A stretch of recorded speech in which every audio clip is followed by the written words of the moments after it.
বাগেরহাট নামটি শুনলেই মনে হয় একটি বাঘের অভয়ারণ্য। সেই বাঘের রাজ্যে এবার যে বাঘটি গর্জন দিচ্ছে তার নাম শেখ মঞ্জুরুল হক রাহাত ওরফে হাত ভাই। বাগেরহাট ২ আসনের বাংলাদেশ জামায়াতে ইসলামীর মনোনীত সংসদ সদস্য প্রার্থী। ও একজন ত্যাগী নেতা, আওয়ামী শাসনামলেও যিনি সাধারণ মানুষের আস্থাভাজন ছিলেন। সাধারণ মানুষ তার ব্যবহারে এতটাই মুগ্ধ যে এলাকায় সবাই তাকে রাহাত ভাই নামেই চেনে। আর এত জনপ্রিয়তার কারণে আওয়ামী লীগের নেতারা তাকে বাঘের মতোই ভয় করত। আর এই কারণেই তাকে প্রায় বেশিরভাগ সময়ই মিথ্যা মামলা দিয়ে জেলে রাখত তৎকালীন আওয়ামী সরকার। তিনি শেখ হেলাল ও শেখ তন্ময়ের মতো প্রভাবশালী রাজনীতিবিদদের চোখে চোখ রেখে রাজনীতি করেছেন।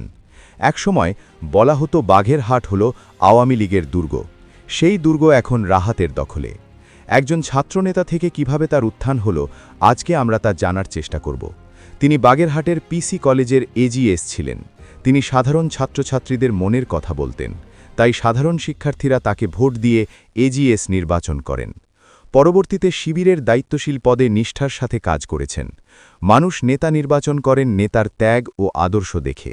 রাহাত তেমনই একজন ত্যাগী ও আদর্শবান নেতা।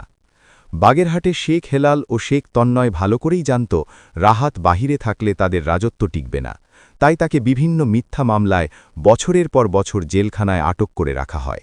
তিনি জেলখানায় বছরের পর বছর কাটিয়েছেন, তারপরও তিনি তার আদর্শ পাল্টায়নি, আপোষ করেনি। বাগেরহাটের মানুষ নিজের চোখে দেখেছে নির্যাতনের সেই ভয়াল চিত্র, তাই এবার সাধারণ মানুষ ব্যালটের মাধ্যমে জবাব দিতে চায়। বাগেরহাটের সাধারণ মানুষ ছিল আওয়ামী লীগের কাছে জিম্মি। ভয়, দখল ও চাঁদাবাজি ছিল যাদের নেশা। রাহাত বিজয়ী হওয়া মানে এই সব কিছুর অবসান। তিনি প্রতিশ্রুতি দিয়ে বলেছেন নির্বাচনে বিজয়ী হলে এই সব কিছুর জিরো টলারেন্স নীতি প্রয়োগ করবেন। আগামী 12ই ফেব্রুয়ারি কি হতে যাচ্ছে? আমাদের জরিপ অনুযায়ী লিখে রাখতে পারেন রাহাত এখানে ভূমিধস বিজয় লাভ করবেন। কারণ বিএনপি এখানে যে প্রার্থী দিয়েছে তাকে আগে কেউ চিনত না। দ্বিতীয়ত, বিএনপির একজন বিদ্রোহী প্রার্থী আছে। বিএনপি তাকে মনোনয়ন না দেওয়ায় লড়ছেন স্বতন্ত্র প্রার্থী হয়ে মার্কা সিংহ।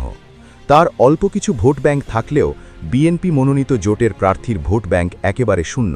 তাই বিএনপির বিদ্রোহী এবং মনোনীত প্রার্থীর জন্য ভোট কাটাকাটি হবে, আর ফলাফল রাহাত বিপুল ভোটে ল্যান্ডস্লাইড বিজয় লাভ করবেন।